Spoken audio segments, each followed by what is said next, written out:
여러분, 요즘 체중계 위에 올라갔다가 조금 당황하신 적 있으신가요? 사실 저도 얼마 전에 그랬습니다. 아니, 내가 뭘 얼마나 먹었다고. 근데 주변에서 흔히 하는 말을 들어보면 딱 이렇게 말하죠. 나이 들면 원래 살이 안 빠져.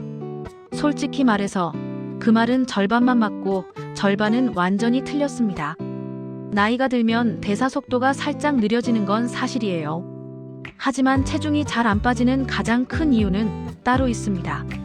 젊을 때 아무렇지 않게 하던 작은 습관들, 빨리 먹기, 대충 씹기, 자잘하게 간식 먹기, 늦은 밤 허기 채우기, 이런 것들이 중장년이 되면 그대로 체중과 뱃살에 반영된다는 거죠. 그래서 결국 문제는 나이가 아니라 습관의 누적입니다. 그래서 오늘은 복잡한 다이어트 이론이나 계산 없이 중장년 분들이 가장 쉽게 시작할 수 있는 초간단 식습관 5가지를 이야기처럼 풀어서 말씀드리려고 합니다.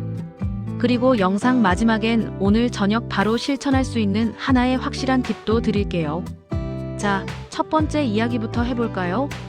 많은 분들이 왜 이렇게 배가 안 부르냐고 하시는데, 실제로는 배가 안 부른 게 아니라 뇌가 포만감을 늦게 인식하는 경우가 정말 많습니다. 나이가 들수록 이 신호 속도가 조금 느려지기 때문에 식사 초반에 음식을 빨리 먹으면 포만감이 오기 전에 이미 과식해버리기 쉬워요. 그래서 제가 항상 가장 먼저 알려드리는 습관은 식사 시작 2분 동안 천천히 씹기입니다. 한 입에 최소 1520번을 씹어주면 포만감 신호가 빠르게 올라와서 자연스럽게 섭취량이 줄고 식후의 졸림이나 폭식 욕구도 훨씬 줄어듭니다. 놀랍게도 저는 물만 먹어도 찌는 체질이에요. 하던 분들도 이 2분 씹기만 실천해도 눈에 띄게 변해요. 두 번째는 먹는 순서입니다. 중장년층에게 가장 중요한 건 혈당 속도 관리예요.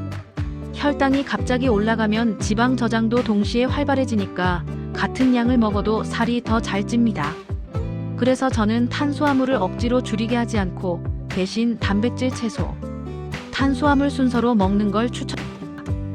이 순서만 지켜도 혈당이 천천히 올라가고 포만감이 오래가고 같은 밥 한 공기를 먹어도 지방으로 가는 양이 확 줄어듭니다.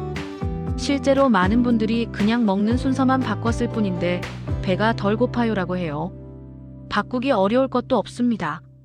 밥상에 앉으면 먼저 단백질 한두 조각, 그 다음 채소, 마지막에 밥을 드시면 됩니다. 이제 세 번째 습관을 이야기해 볼게요. 중장년 분들은 물이 중요하다는 걸 알지만 막상 잘 안 마시게 됩니다. 그래서 저는 하루에 몇 리터 마시라는 말 대신 3번의 타이밍만 기억하라고 합니다.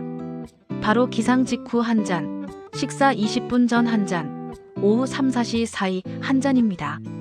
아침 물은 굳어있던 대사를 깨워주고, 식전 물은 과식을 잡아주고, 오후 물은 단 걸 찾고 싶은 시간대의 식욕을 확 눌러줘요. 이 세 타이밍만 지켜도 자연스럽게 군것질이 줄고 야식 욕구까지 덜해집니다. 네 번째는 거의 모든 중장년 분들이 겪는 문제입니다. 집에선 조금 먹는데 왜 살이 안 빠지지? 이 질문의 거의 모든 답은 바로 외식 배달에 있습니다. 외식은 정직하게 말해서 너무 맛있어요. 문제는 맛있다는 건 대체로 고열량, 고지방, 고탄수, 고나트륨이라는 뜻이죠. 그래서 저는 외식을 끊으라고 하지 않고 대신 일주일에 딱 2번만 허용하는 방식을 추천합니다. 2번 이하로 줄이면 체중이 유지되거나 서서히 내려가고 3번을 넘기면 체중이 바로 정체되거나 올라가기 시작합니다. 그리고 2번의 외식 중 1번은 가벼운 메뉴, 1번은 먹고 싶은 메뉴로 나누면 스트레스도 덜합니다. 마지막 5번째는 중장년 비만 개선에서 가장 중요한 지점입니다. 바로 야식 잠금 장치예요. 야식을 안 먹는 게 가장 좋지만 솔직히 그게 어렵다는 걸 누구보다 잘 압니다. 그래서 저는 야식을 먹어도 되는데 종류만 제한하자고 알려드립니다. 밤에 탄수화물, 특히 라면, 빵, 과자, 밥이 들어가면 지방 합성 효소가 활발해지면서 지방을 엄청 빠르게 저장합니다. 반면 단백질 기반의 야식은 그렇지 않아요. 그래서 밤에는 삶은 계란 1개, 두부, 반모 또는 아몬드 오일 7개, 무가당 요거트 한두 스푼 정도만 허용하는 게 좋습니다. 이렇게만 관리해도 다음날 아침 뱃살 느낌이 확 다릅니다. 오늘 말씀드린 이 5가지는 사실 거창한 다이어트 방법이 아니라 뇌와 몸의 속도를 다시 정돈하는 습관입니다. 특히 당뇨나 전당뇨가 있는 분들은 단백질 먼저 먹기와 야식, 탄수화물 금지만 지켜도 혈당 관리가 훨씬 수월해지고, 위장이 약한 분들은 천천히 씹기만 해도 소화가 눈에 띄게 편해집니다. 운동하는 분들은 아침에 단백질 한 조각만 더해도 근육 보존과 체지방 감량에 큰 도움이 돼요. 주의할 점은 식사량을 갑자기 확 줄이거나 무리하게 굶어버리는 건 오히려 중장년 비만을 악화시킨다는 겁니다.